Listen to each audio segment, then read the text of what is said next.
Tuhan bersamamu. Inilah Injil suci menurut Santo Markus. Pada suatu hari Yesus bersama murid-muridnya pergi ke kampung-kampung di sekitar Kaisarea Filipi. Di tengah jalan ia bertanya kepada murid-muridnya, "Kata orang, siapakah aku ini?" Para murid menjawab, "Ada yang mengatakan Yohanes Pembaptis, ada juga yang mengatakan Elia, ada pula yang mengatakan seorang dari para nabi." Yesus bertanya lagi kepada mereka, "Tetapi menurut kamu siapakah aku ini?" Kata Petrus menjawab, "Engkaulah Mesias." Dan Yesus melarang mereka dengan keras supaya jangan memberitahukan kepada siapapun tentang Dia. Kemudian mulailah Yesus mengajarkan kepada mereka bahwa Anak Manusia harus menanggung banyak penderitaan.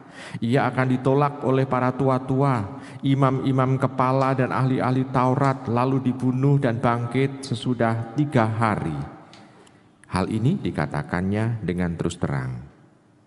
Tetapi Petrus menarik Yesus ke samping dan menegurnya. Maka berpalinglah Yesus dan sambil memandang murid-muridnya ia memarahi Petrus, katanya, "Enyahlah iblis, sebab engkau bukan memikirkan apa yang dipikirkan Allah, melainkan apa yang dipikirkan manusia." Demikianlah sabda Tuhan. Ibu, Bapak, Saudara-saudara terkasih dalam Tuhan, kita bisa mendengarkan dalam bacaan Injil di sana mengenai identitas Tuhan. Tuhan itu siapa? Dikatakan awalnya memang dikatakan seperti nabi-nabi yang lain, Yohanes Pembaptis, Elia, atau seorang dari para nabi. Ini adalah pikiran banyak orang mengenai Tuhan Yesus. Bahkan sampai sekarang pun itu masih ada orang yang mengatakan bahwa Yesus adalah nabi dan rasul gitu ya. Sampai sekarang pun itu tetap mengatakan seperti itu. Tetapi Tuhan Yesus mengatakan dalam dirinya sendiri bahwa ini yang dikatakan oleh Petrus ini adalah hal yang benar. Engkau adalah Mesias. Dan dikatakan oleh Yesus, jangan ini diceritakan terlebih dahulu. Kenapa? Karena kehidupan Tuhan Yesus ini harus dilengkapi dengan sengsara, dengan kematian, disalibkan, dan dengan kebangkitan. Sehingga tampak rangkaian kehidupan Tuhan Yesus itu menunjukkan siapa Dia. Dia adalah Mesias. Sehingga pada saat hanya melihat, oh Tuhan Yesus bisa membuat mukjizat, Tuhan Yesus bisa membuat sesuatu pewartaan, ini belum cukup untuk mengatakan bahwa Dia adalah Mesias. Harus dilihat secara keseluruhan setelah Dia bangkit. Maka Petrus diharapkan menunda. Maka pada waktu Tuhan Yesus mengatakan tentang penderitaannya, Petrus yang masih dipenuhi dengan aspek manusiawinya, dia tidak setuju dengan rencana Tuhan yang harus menderita salib. Maka dia mengatakan, itu enggak akan mungkin lah. Kenapa? Karena Petrus bisa melihat bagaimana kekuasaan itu seringkali menggiring Tuhan Yesus pada suatu titik bahwa Dia harus mati. Misalnya di Nazaret, Tuhan Yesus digiring sampai pinggir gunung, pinggir bukit, untuk di pinggir jurang ya, dijoroke we gampang gitu. Tapi ternyata Tuhan Yesus bisa menyelinap dan bisa selamat. Lalu dikerubuti dengan banyak orang, Tuhan Yesus pun bisa selamat. Nah, maka Petrus itu mengira bahwa Tuhan Yesus itu bisa menyelamatkan diri dari penderitaan itu, kalau Tuhan Yesus mau. Tetapi yang diharapkan oleh Tuhan Yesus adalah bukan kehendak dirinya sebagai manusia, tetapi kehendak Allah. Maka apa yang menjadi penghambat kerajaan Allah ini, Tuhan Yesus lalu mengatakan dengan kata yang kasar kepada Petrus, "Enyahlah iblis." Iblis adalah penghalang rencana Allah. Jadi iblis yang dimaksud di sini adalah penghalang rencana Allah.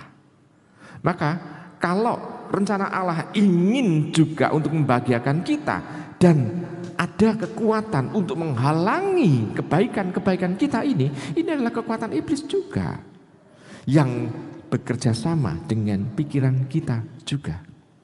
Karena kalau iblis kan tidak pernah yang namanya itu istilahnya itu langsung menghalangi kita, enggak, tapi kita yang mau untuk diajak kerjasama dengan iblis itu, sehingga rencana iblis bisa berjalan lancar di kehidupan kita.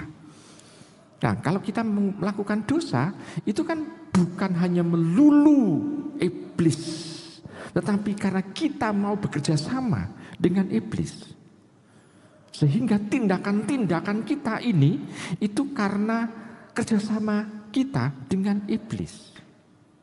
Kalau orang itu menolak iblis, pasti dia akan melakukan kebaikan. Nah, Tuhan Yesus mengatakan itu. Maka di sana dikatakan lagi, kehidupan kita sebagai orang beriman pertama-tama bukan melakukan apa yang menjadi kehendak kita, tetapi apa yang menjadi kehendak Allah. Apa yang dipikirkan oleh Allah, bukan yang dipikirkan oleh manusia.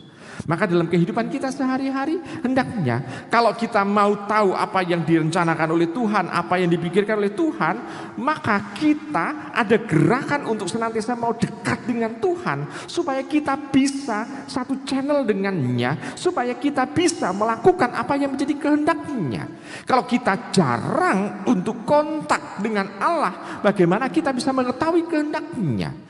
Justru kita nanti menjadi bahan untuk bisa diajak oleh iblis untuk kerjasama, sehingga dalam kehidupan kita sehari-hari malah justru kita menjauh dari Allah. Dan kalau kita sudah menjauh dari Allah, selain rahmat Allah yang istilahnya bisa membantu kita, juga harus ada gerakan lebih berat lagi dalam diri kita untuk bisa berubah menuju kepada Allah. Pertobatan itu sulit sebetulnya bisa kita lakukan. Kenapa? Karena kita itu seringkali sudah menikmati apa yang menjadi kerjasama dengan iblis itu ternyata memberikan nikmat, sehingga orang tidak mau lagi meninggalkan kenikmatan itu. Nah, ibu bapak, saudara terkasih dalam Tuhan, kiranya Petrus pun juga sudah menikmati kenikmatan bersama dengan Tuhan Yesus itu, sehingga dia menolak kalau Tuhan Yesus harus menderita sengsara. Siapa dari diri kita yang mau mengalami sengsara? Orang kan maunya senang. Kalau sengsara sedikit saja, kita sudah minta kepada Tuhan, Tuhan, kenapa hidup saya seperti ini? Kembalikan saya dalam hidup yang baik. Ini kan kita, kecenderungan manusiawi kita seperti itu.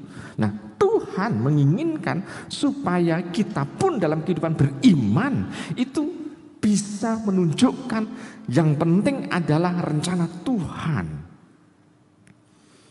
Tetapi kita juga seringkali mau mengalami sengsara kalau tahu bahwa di akhir itu adalah kebaikan. Misalnya ambil contoh, kalau kita sakit, diberi obat, jamu, kita mau. Kenapa? Karena akhir dari obat itu atau jamu itu adalah kesembuhan. Sehingga kita mau menderita. Nah, sekarang Tuhan pun juga mengatakan bahwa akhir kehidupan kita akan bahagia kalau kita tetap setia, walaupun kita mengalami sengsara. Tapi kalau yang bagian ini, kenapa banyak orang yang menolaknya? Ingin supaya hidup sengsara ini diganti dengan kenikmatan dan kesenangan.